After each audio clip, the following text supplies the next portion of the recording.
Ertu á leið heim úr vinnu? Stilltu á FM 89,1.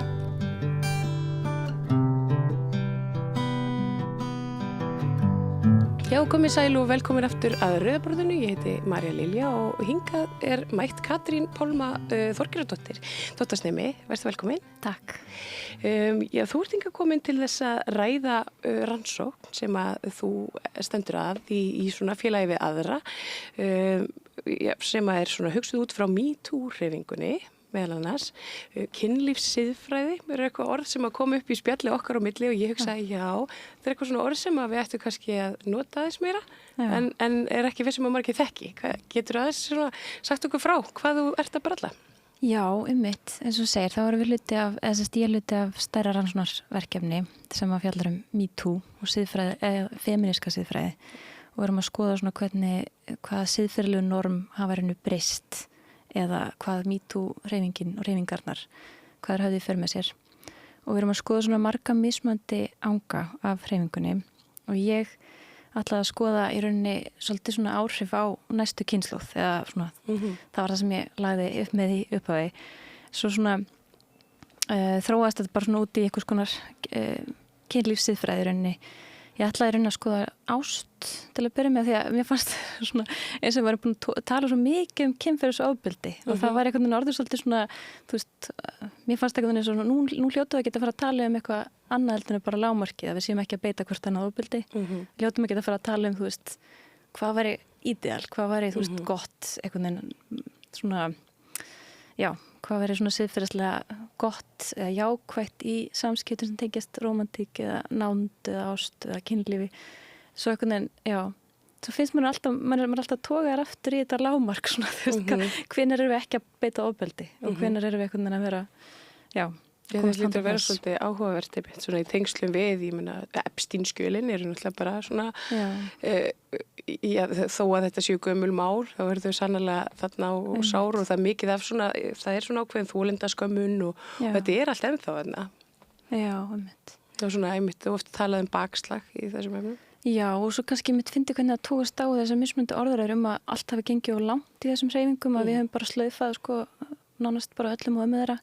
Og svo einhvern veginn sem að svona, þú veist, svart og hvítt og það hafa ekki verið neinar afleiðingar. Þú veist, það er bara svo margir sem að hafa ekki svara fyrir sína hluteldi eins og í Epstein-málunum. Ég er endar ekki sagt mér eitthvað rosalega í ekki gera það. Maður er svona búin að hlífa sér alveg við því, sko. Eða svona. Já, það er einhvern veginn svona, einmitt, að því þetta gengur yfir eitthvað svona siðferðismörk í manni sjálfum og manni líður svona eins og þetta sé svolítið svona bara ég þetta sé svona taktíst, svona warfare bara. Já, einmitt. Og þannig að það eru, að þetta er eitthvað svona hryllingur og svo allavega svona fyrir mitt leyti, ég er búin að hugsa svolítið um þetta sko í samhengi við sko MeToo-byltingarnar einmitt líka og svona femíníska baráttu að því að við erum alltaf erum við að sjá sko valdamesta fólki heimi, beita hryllilegasta ofbeldi í heimi, börn og konur og það eru engar afleiðingar. En svo erum við á sama tíma einhvern veginn að hrópa á afleiðingar fyrir gerendur í svona viðlíka eða kynferðisbrotamálum eða heimilisofbeldismálum hér bara svona, já, því að hann er bara svona almúamaður. Já, einmitt. Og mér finnst að það er eitthvað svona skekkja í þessu öllu saman. Ég meina, ef þeim er ekki refsað, þarf þá að refsa hinum og þetta er eitthvað svona, já, þetta er svona einmitt svolítið svona, það er svona siðferðislegt. Einmitt og svona stéttavingill í þessu. Já, og stéttavingill á þessu einmitt. Akkurat. Og einmitt hvaða samfélagsmein erum við að tækla í rauninni. Þú veist, það er einhvern veginn, já, þetta er ekki miskilningur hjá einn og einni manneski, þetta er eitthvað strúktúr sem við sjáum þannig og svo eru topparnir sem komast einhvern veginn undan allri ábyrgð. Og svo einhvern veginn kannski. Og þá veldur maður einmitt fyrir sér, þú veist, eru ástæði fyrir því að dómskerfið virkar eins og það virkar. Einmitt. Það er til þess að venda greinlega einmitt eitthvað svona kúltúr sem er bara viðurkenndur í efstu lögum samfélagsins. Einmitt, já, þetta er rosa áherslu hvernig þetta kemur núna aftur einhvern veginn svona, mann líður stundum eins og þetta sé eitthvað línuleg þróun eins og við séum einhvern veginn búin að tækla eitthvað afgræða eitthvað mál og svo getur við haldið áfram í næsta og ég kannski var líka með eitthvað svoleiðis hugmynd þegar ég byrjaði í svona þessu tóttursnámi að ég einhvern veginn, mér fannst þess að það væri einhvern veginn svona augljóst að við getum fara að hugsa fram á við, þú veist að já, en svo einhvern veginn, já, maður er ekki alveg komin þangað einhvern veginn, eða það er það er pínu erfitt. Akkurat. En það er samt svona hlutaverkjum náttúrulega alltaf að sjá fyrir sér, Já. hvernig förum við áfram einhvern veginn. Akkurat. Og það eitthvað það er sagt að svona það sem að hérna, það myrkrið þarf að koma fram til þess að sé hægt að hérna, lýsa á það og svona uppræta það. Já. Og við séum kannski bara á þeim tíma akkurat núna og MeToo-byltingin hafi kannski verið bara einmitt svona undanfari alls þessa sem er í gangi núna. Já, það er alltaf einhvern veginn það þarf einhvern veginn að stiga fram og lýsa þessu óréttlæti og einhverju sásauka sem að fólk hefur upplifað og svo einhvern veginn að bera kennsla á það og analýsera það og setja það fram einhvern veginn með einhverjum skiljanlegum hætti svo við getum einhvern veginn tekist á við það og mann finnst þess að það sé einhvern veginn ekki búið að komast neitt mikið lengra en það. Við erum ennþá í einhvern veginn einhverju analýsu og svo kemur eitthvað bakslag það sem að í rauninni, það er svona fylkingar sem bara neita að það sé nokkuð til sem að er einhver strúktúr sem að, eða svona, ég veit ekki, einhvern veginn. Já, og mikið talað um slaufunarmenningu og svona og við kannski finnum mikið fyrir því í svona litlu samfélagi að það þekki allir eitthvað og ég get sagt að bara persónulega bjó ég með manni sem að var svona slaufað af MeToo-hreyfingunni og það var rosalega áhugavert og erfitt fyrir mig að því að ég hefði verið fremst í flokki þeirra sem að kannski slaufuðu mönnum fyrir álíka. Ég þurfti að takast á við svona hluti beggja vegna borðsins einhvern veginn og ég held að séum ansi margir sem að hafi kannski gengið gegnum eitthvað þvíumlíkt og svona fundið áhrifin að því að vera slaufað af samfélaginu sínu alveg sama hversu langt það gengur þetta er auðvitað bara óbúslega sárt fyrst og fremst en að maður skilur maður skilur alveg yfir hverju reiðin hún er svona, þú veist, ofbeldi er ekki lægi en það er heldur ekki lægi að beita þá sem beita ofbeldi og þetta verður eitthvað svona hrærigrautur og það er engin einföld lausn á þessu Nei, og svo mikla tilfinningar líka Ég held að þess vegna séum við einmitt alltaf á þessum stað að það verður svo mikið reiði og verður svo mikið það er svo mikið hita og tilfinningamál akkurat Já, og kannski lýsist líka af þessu með við erum með það ekki alveg búin að ná utanum einhvern veginn hvað ofbeldi er eða hvernig það gerist eða, veist, og nú er sko spektrumi af því einhvern veginn að þá eru bara með svo rosalega svona tvívíðu sín á þetta ofbeldið ekki sko og þá bara skrýnslið ekki einhvern veginn og þú veist þá er einhvern veginn það er svo erfitt að kafa í smáatriðin og svona greiði í gegnum flækjuna sem við þurfum að gera og mér finnst því svona að reyna að gera það líka í þessu verkefni, þú veist líka bara að fara í gegnum tungumál hvernig við römmum inn ofbeldi í frásögn og þú veist eins og til dæmis með í þessari kynlífssiðfræði eða svona sexual ethics sem ég hef svona verið að skoða það er rosalega mikil áhersla á samþykki og það er oftast líka bara svona að maður heyrir í frásögnum bara úr dómstólum eða úr réttakerfinu og í þú veist einhvern veginn þessum svona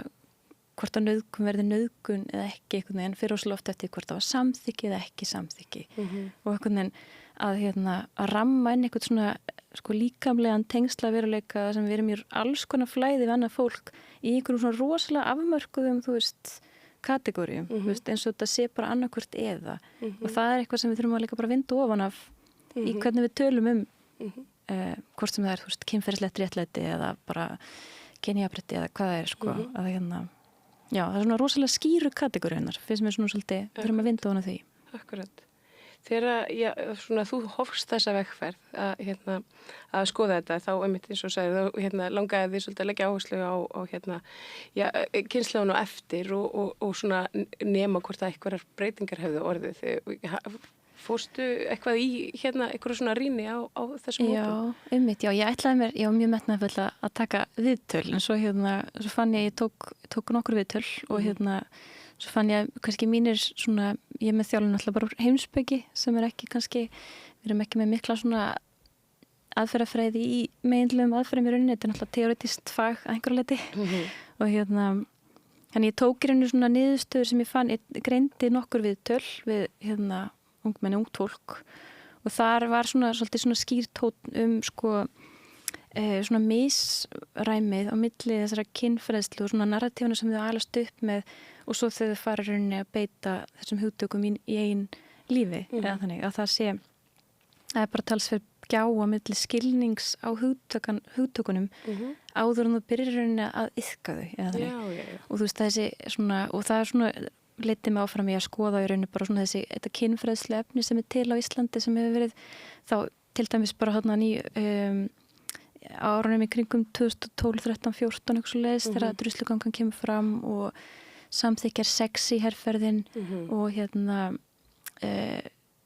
fáðu já myndin til dæmis svona, það kemur svona tímabil það sem eru svona skýrt svona, það er svona frasa sem kannski ég líka man eftir bara frá því ég var aðeins yngri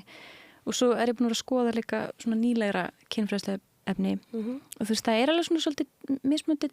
tónar í gangi sko, mismunandi áferð og þessi svona rosalega áhersla á skýrleika í sömu kynfræðslega efni.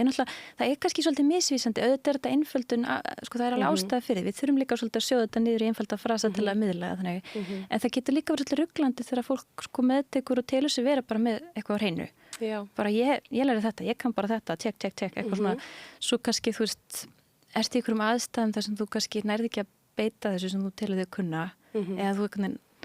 nær ekki mislest missi stjórn á okkur neðin þessum aðstæðum og svo þú veist, þá kannski kemur þessi flókna staða eftir það sem það er svolítið svona sætta þennan veruleika hvað gerðist, akkur liti þetta gerast ég sem var með allt á hreinu þú veist, það var eitthvað en ég átti að vita þetta fyrirfram og þá kemur svona eitthvað svona skömmin í það líka og þú veist, eitthvað svona ábyrgðartilfinning og ég er svona að skoða svolítið þessar hugmyndur svona hvernig allar þessar orðræður eða narratífur sem við heyrum hvernig vegna okkur í raun og veru með þetta í praxís og þú veist hvaða afleiðingar hefur þetta? Hvernig, og ég meina, ég rauninni að því að veröldin einhvern veginn okkar er auðvitað bara ekkert bænari, hún er ekki þannig svart eða hvítt eða já eða nei, bara hún er alls konar og ég veit að því að ég hef átt þetta samtal við lögmenn og fólk og dómara jafnvel það gengur svo illa að þeim eitt svo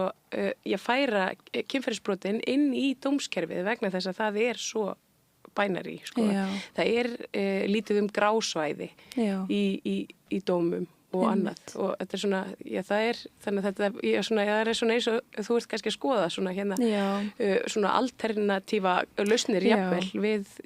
þessu. Akkurat og líka svo þú segir, þú veist að þetta bænari módel úr dómskerfinu, réttakerfinu hefur náttúrulega líka flust yfir í sko menningarlega sko norm í kringum hvernig við tölum nánd eins og þetta sé svona einfalt af því að það er eins og það sé alltaf sko svona innifalið í aðstæðanum að við þurfum ekki að sanna fyrir dómstólum eftir á að þú veist þetta hafi verið í lagi eða eitthvað og öll umræðan samþykki hljóma svolítið eins og það sé bara gerandi og eitt þólandi og það sé verið að passa upp á hagsmuni hvers og eins sko það er eitthvað sem er náttúrulega oftast þurfum við ekki inn í aðstæður með það við eða sko með þannig hugafar, þannig að og þetta er og myndir þú segja þú veist, að því að þú hefur skoðað mitt þetta svona hvað er þetta svona kennsluefni sem að hefur verið beint á ungmennum og svona að er við að gera meira gott eða slæmt með þessu efni og hvernig við einhvern veginn leggjum þetta upp og getum við kennt einhvern veginn? Já, ég held að við verðum að trúa því að þú veist, ég er búin að vera að pæla í þessu núna með að sko ég er búin að vera að pæla svolítið í svona feminískum útópíum líka og þú veist, einhvern veginn hlýtur kynfræðsla að vera útópísk í sínu eðli. Við viljum náttúrulega geta kent eitthvað svona, þú veist, við erum ekki bara að kenna einhvern veginn einum hópnum að sko passa sig á ofbeldi og hinum að, þú veist, hætta að beita ofbeldi, þú veist, að gera einhvern veginn ráðferð að við séum í svo svakalega og valda ójafnvægi bara frá upphafi og alltaf einhvern veginn algjörlega óhjákvæmilega. Þú veist, það er einhvern veginn þessi hugmyndum að einhvers staði verðum við að byrja líka að raungera útópíuna og einhvers staði þurfum líka að byrja á þessum svona hvað segir maður, að lýsa veruleikunum sem við viljum sjá og þá er þetta með, þú veist, að kannski einhvers staði verðum við að komast handan þessa svona samþykkispælinga því að það er líka bara mjög margt við það sem felur í sig svo margt svona problematíst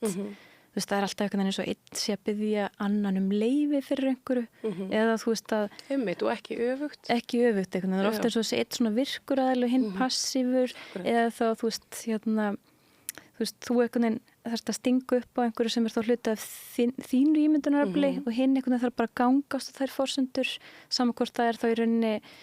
jákvætt eða ekki, þá er það samt eitthvað svona bara í sjálfu sér valda á jákvæði og ef við búum í samfélagi þar sem að það er við bara tökum þessu sem gefnu og við bara samþykjum þetta bara. Það er náttúrulega líka í sjálfum sér kannski eitthvað sem að við viljum ekki. Þannig að mér finnst þetta að vera allavega með þetta fræðslefni sem ég verið að sjá bara svona nýjasta, þá svona farið en svitna í þessi mál og þetta ekki lengur þessi rosalega skýru afmörkuðu. Ég man eftir svona fræðslefni sem var nei þýði nei. Einmitt. Og við erum aðeins komin lengra en það. Þú veist, það þarf ekki að hljóma rosalega hátt nei. Nei, og það snýst ekki að aðilann þurfa að sína mótstöðu lengur, heldur að það þarf að vera virkur og jákvæður og til í þetta. Þannig, en svo einhvern veginn blandast það náttúrulega inn í alls konar narratífur þú veist, ég hef svona verið að skoða svona postfeminískar narratífur líka hvernig svona kvenlæg kynverund verður einhvern svolítið svona inkorporið af alls konar narratífum hvernig við eigum að vera til þess að vera alveg frjálsar eða hvernig maður á að þú veist vera fullkomlega hvað segir maður ég verð alltaf að sletta svo mikið. Já, það má allt svona í þessu útvarpi. Já, það svolítið svona, verður svona svakalegur svona, þú veist, svona einmitt þessi tvíhyggja með sko annarkvort ertu gerandi eða hefur svona eitthvað svona gerandahæfni, agency, eða bara ekki. Það er bara 0 eða 100%. Akkurat, já. Og ef þú ert megin þá ertu líka ábyrg fyrir öllu sem þú gerir og öllu sem þú lendir í, en hinum megin ertu bara fórnalamb. Og að þetta er líka einhver svona tvíhyggja sem við þurfum að brjóta upp einhvern veginn, að maður hafa áhuga á kynlífi og vera til í alls konar og hafa langanir á þess að vera strax búin að bjóða upp á að þú þurfur að taka ábyrgð allir ofbeldi sem að vera fyrir, eða veistu hvað ég meina? Það er svolítið svona einhvern veginn við þurfum að navigera þessar orðræðu svolítið. Akkurat. Ég held að þetta er svolítið og það er, maður verður svolítið hugsi líka að því að núna dynja á okkur eins og ég var að tala þú veist, þessi Epstein-skjöl og svona alls konar verið ógæslegt að koma upp á yfirborðið og maður fyrir að hugsa með sér svona það sem við höfum þetta er allt svona hlutir í mennskunni greinilega sem að við höfum afneitað í staði fyrir að horfast í augu við það að allt fólk beitir líklegast ofbeldi eitthvað tímann á ævinni. Já, og sama, það þarf ekki alltaf að vera kynferðisofbeldi, það getur verið alls konar ofbeldi, alls konar birtingamyndir ofbeldi, við höfum öll gerst segum að beita aðra mannskja ofbeldi á einhverju tímapunkti. Þannig að þetta er svona, við þurfum einhvern veginn svona að opna hugan fyrir því að uppræta í okkur sjálfum það sem við viljum losna við úr fari annar eitthvað svona. Þetta er svolítið svona, ég er búin að pæla í þessu svolítið þannig og þetta er svolítið svona og út frá svona eins og trúabröðum og svolítið eins og bara út frá kristni og þetta er auðvitað bara alltaf sömu skilabúðin. Þetta er svona eins og Michael Jackson sagði, man eða mirrar. Einmitt. Og þetta er alveg rétt, maður líka, þú veist, maður alltaf þekki svo mörg mynstur í samskiptum það sem maður sjálfur hefur náttúrulega farið yfir alls konar mörk eða hvað það er. Já. En einmitt, sagt eitthvað ljótt og skellt hurð. Þú veist, það er þetta bara ákveðið forma ofbeldi eða farið í fílu. Einmitt. Og Og þetta er svona svolítið annað svona kannski að geta fært þetta í orð sko og skilja, en það er einmitt líka gefur manni færa á að geta skilið og líka í rauninni mætt grófara ofbeldi einhvern veginn og svona reyna einhvern veginn að þú veist, setja það í samhengi. Já, og þetta er þetta mjög flókið að skoða svona hluti og svona viðurkenna þá sem part af bara, þú veist, bara mannlegum samskiptum í rauninni. Þetta séu kannski, maður vil ekki tala um þetta sem mannleg samskipti, en þá er þetta það. Þetta er svona hluti af þeim. Já, einmitt. Og þetta er eitthvað svona, þetta er hluti að þið vera manneskja. Það er einmitt málum og það er eitthvað að setja sig við það. Svo fyndi ég var á sýningu í Ásmundarsal og stóð svona frasinn tilgangur lífsins er að lágmarka skaðan af sjálfum sér sem maður gerur öðrum. Akkurat. Þú veist það svona, þetta er nú svona kjarnar svolítið vel einhverja pælingu að þú veist, þetta er alltaf þetta er viðvarandi verkefni þannig það er ekki svo með klárið það eitthvað en það er þannig að það þarf samt alltaf einhvern veginn að viðkenna þess að valda strúktúru sem maður er samt að aðtafast innan í og og er undir áhrifum af það sem að það er aldrei bara eitthvað 2 manneskjur að beita hver aðra ofbeldi í einrúmi. Þetta er alltaf hluta einhverju stærra samfélagslegu sem við erum að raungera eða einhvern veginn að vinna það birtist í þessum. Ég sé, það er mikil andstæða við að nota orðið svo nauðgunarmenning. Það hefur oft heyrst hátt svona þú veist, það er af því að það er einhvern veginn, þetta þykir bara mjög ósmekklegt orðalag af stórum hópi sem að er kannski, þykir MeToo-hreyfingin að samanskapa hefur kannski gengið svolítið langt og allt það. En það sé ekki hægt að segja þessi nauðgunarmenning en þetta er auðvitað svona einmitt partur af samfélaginu okkar. Já, Er það þetta að tala þetta sem menningu? Já, ég náttúrulega svo gegnsósa í einhverjum textum sem að tala ítrekkað nauðgunum menningu og svona, svolítið það sem að svona var og það er svona það sem að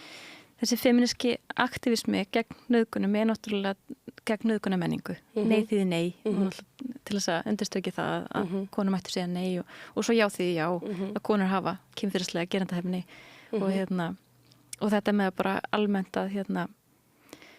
að benda á að það er enginn að biðja að vera nauðgað og allt þetta. Þetta er náttúrulega bara, þetta er allt saman aktivismi gegn nauðgunarmenningu. Og ég myndi bara segja það beint út að við erum ennþá að díla við nauðgunarmenningu sem á náttúrulega, hún á sér stað samhliða alls konar öðrum þráðum eða svona menningar, hvað segir maður, orðröðum eða eitthvað. En ég myndi segja að nauðgunarmenning væri nú ennþá alveg hvað segir maður, life and well bara í fullu fjöri en það er samt, við erum búin að setja orð á svo margt, þannig að það er kannski ekki hún er ekki alveg ótakmörku fyrir nokkurum árum þess að þetta var nú bara, ég manna, þegar ég var í menntaskóla það var svona,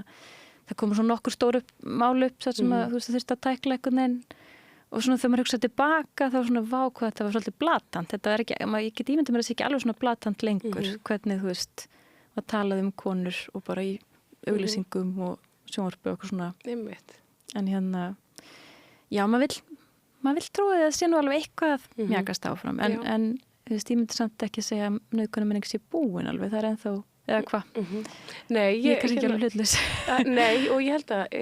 já, bara svona, við séum einmitt alltaf að við séum svona, taka alltaf eitt skref tilbaka og kannski, já, svona, ég vil segja 2 áfram og 1 tilbaka. Já, einmitt. Þannig að við svona einhvern veginn mjögumst þetta svona. Einmitt. Ég fekk samt svona alveg pínu, þegar ég var búin að vera, að því að maður grúska líka, þetta er alveg svona eldi öruglega fylgikvilli að því að vera í eitthvað svona heimsbyggi eða bara í fræðum yfir höfum, maður er úrsleika að grúska einhverju einu, það verður maður algjörlega svona guð, nei, nú er ég alveg búin að missa tengjumnis við umheiminn, ég er bara hérna eitthvað í hugtakaheiminum mínum eitthvað og svo var ég komin svolítið í svona, hvað er vel að pæla í þessu samþykki, augljóslega er þetta bara algjört, þetta er svo mikið þetta er algjörlega irrelevant, eitthvað raunverulegu kynferðslegu réttlændi og þetta er bara eitthvað svona samnings eitthvað ídeal sem að bara passar ekki og svo kom alltaf eitthvað svona mál í deglunni fram sem að bara svona, já nei, við erum ekki komið þang eins og Pelikó-málið með nú man ekki, Dominique Pelikó og hvað hétt hún konan hans? Já, ég man ekki hvað hún heitir en En þá voru margir gerendurnir í hennar máli sem að koma fram og sögðu bara fyrir dómstólum að ég gæti ekki ímyndið mér að hún væri ekki samþykkja svo því að maðurinn hennar sagði, þannig var bara búið að gefa henni dóp og hún lá bara meðundurlaus og þau sem ok, þetta er eitt að segja þetta, þau rétti, en sko, sama hvort þú segir þetta eða trúir þetta í alvörunni, þá er augljóslega eitthvað sem við þurfum að skoða með samþykki ennþá, þá er það eitthvað sem að við erum ekki alveg sem samfélag búin að ná eða þannig, en einhvers stað getum að vera samt svona einhver útópíu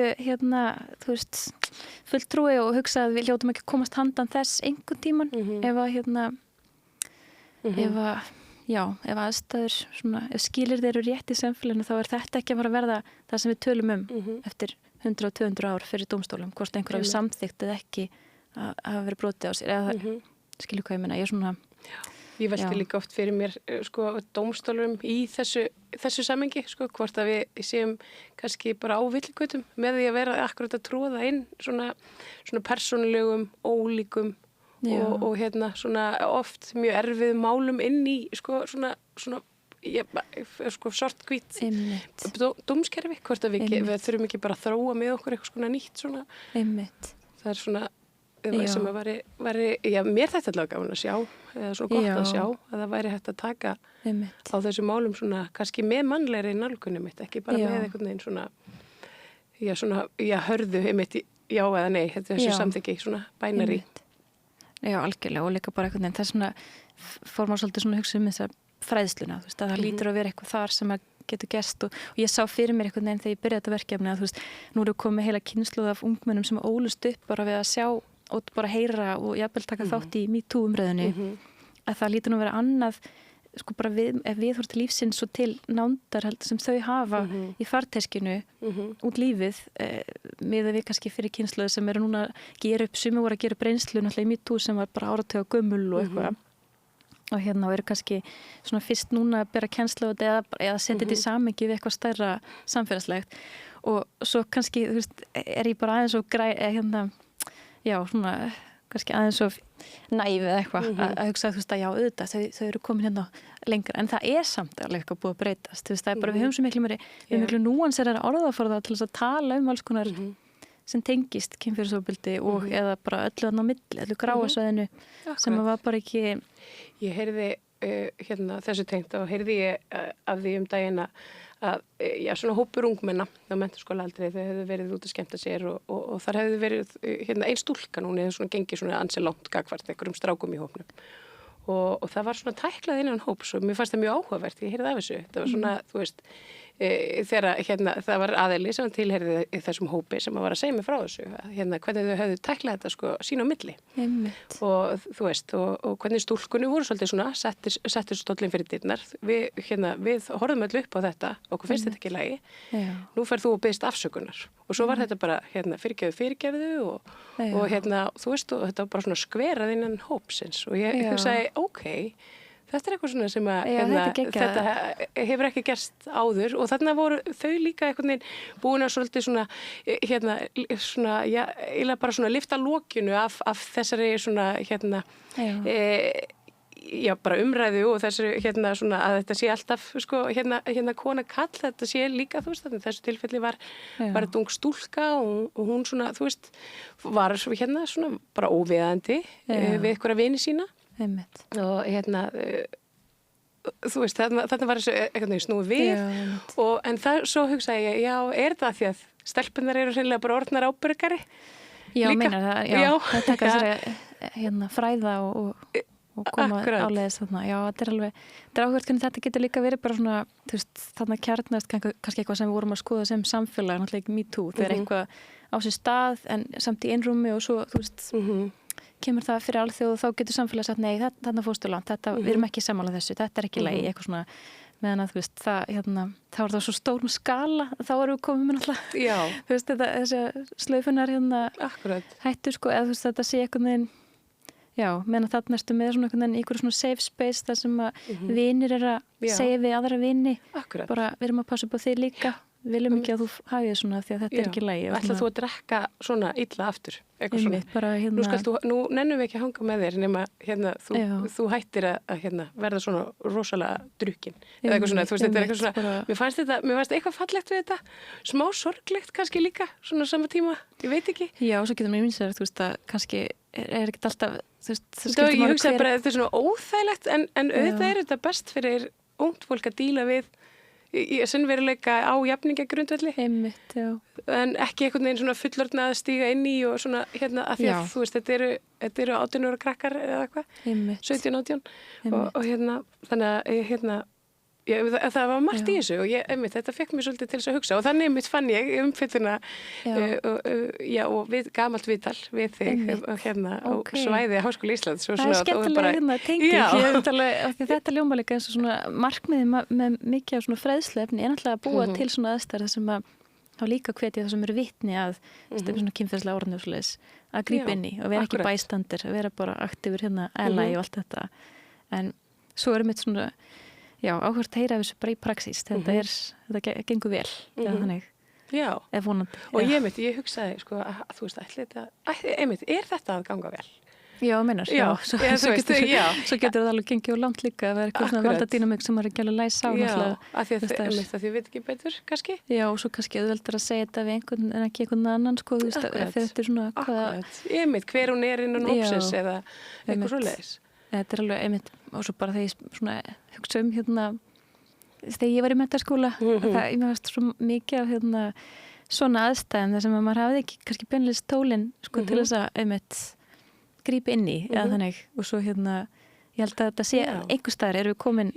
lengra eða þú veist. Já, þau allavega verða að skilja svona, þú veist, að hvaða hlutir eru í lagi í samskiptum, alveg sama hvort það sé og hvors kyns maður sé, þú veist, að það er einhver mörk hana, það er einhver lína og þú veist,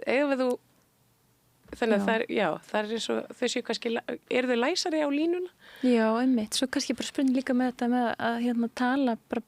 meira og bara opinska og sko opinskátt svona hluti að það þjálfa mann líka bara í að finna og svo náttúrulega eitt að geta sagt, þú veist, bara í orðum einhvern veginn svona rasunelt, bara hvað manni finnst vera eðlilegt eða í lagi eða eitthvað svona siðferðislega og svo þegar þú ert í kannski svona þessum líkamlega veruleika að vera einhverjum svona nándar samíki með einhver annar manneski þá kannski ert ekki rosalega fljót alltaf með, þú veist, rökhugsunum alltaf bara, nei, búps, heyrðu, þannig var hérna, þannig að þetta er alveg svona tókast á, þannig einhver hvað sem var svona tungumálulegu veruleiki og svo eða þannig, og svo hvernig, þú veist, hvar siðferðið manns leikur sko í svona praxis þegar maður í að þetta er náttúrulega svo líkamlegur atburður að vera náinn sko og kynferðslegt já, þetta já og það er líka svo fyndið þegar maður er að lesa bara texta daginn út og inn þú veist, kynlífssiðfræði sem er náttúrulega rosalega heavy jargon svona texti eitthvað sem er henni kannski frekar ekkert af þessi er í texta oftast eða svona þetta er mjög mjög líkamlegt einhvern veginn þannig að það er alveg... En hvað er þetta kynlífssiðfræði? Er það allt sem við erum búin að tala núna? Já, til dæmis, ég myndi segja það var það er mjög margar svona mismunandi ángar af þessu en ég náttúrulega kannski mest svona pæli svona feminiskri kynlífssiðfræði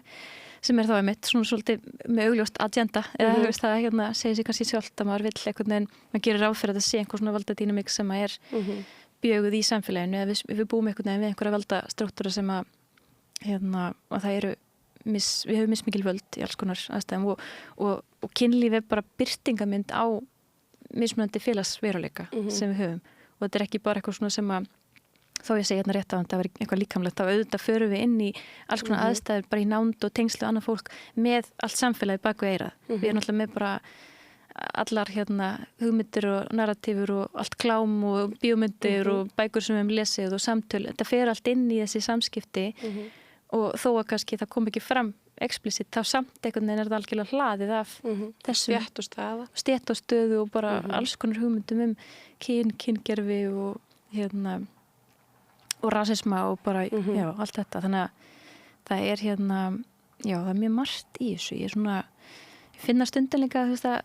stundin var ég til að vera að gera doktorsverkefni svona 1790 þar sem ég væri bara með bókina mína og svo kannski færi ég með aðra bók og kannski þriðu bókina og svo er maður með interneti og það bara maður opnar einmitt og það er bara, þú veist, allar reynslurnar bara beint í andlitið já, bara búið að skrifa 20 bækur þetta og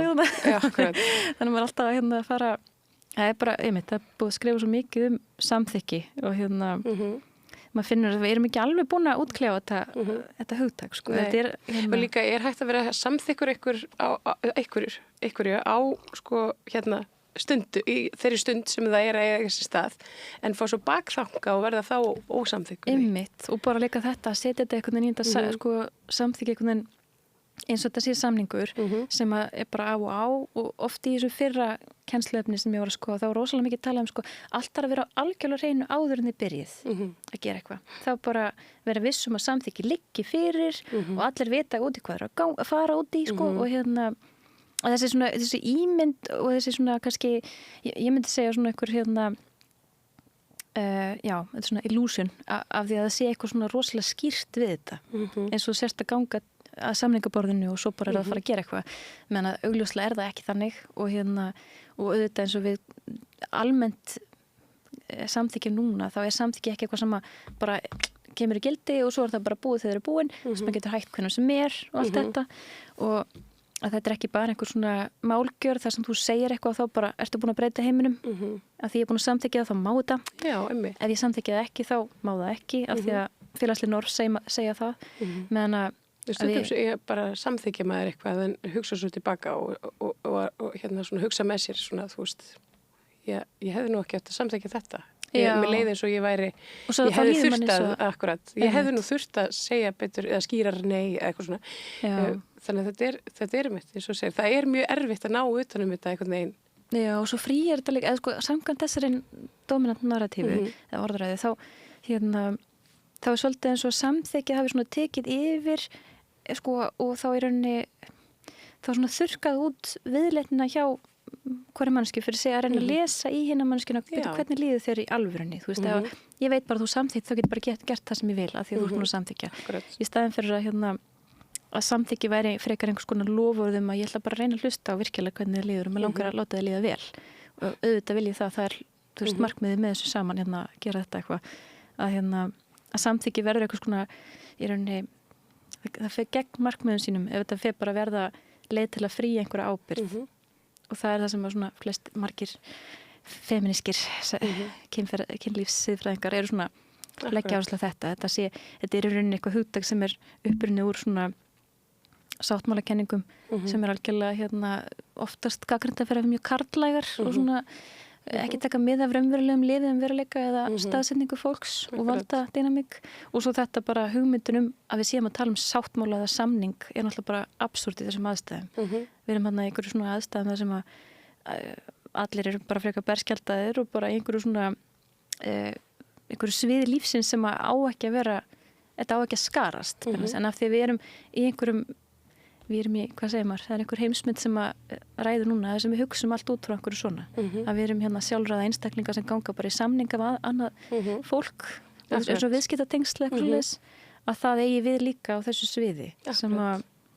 er ekki kannski beinlist það sem að fólk það er svo ómennst eitthvað já og svo enginn myndi líka samþykja þetta eða enginn, nú segja fæstir myndi samþykja að þetta væri raun og veru svoleiðis en svo einhvern veginn erum við samt með þetta tungumál sem að, þú veist, ræður öllu inn í dómskerfinu eins og þetta skipti einhverju máli, einhver samþykki meðan að þú veist svona oftast við erum alltaf færist í í samskiptum að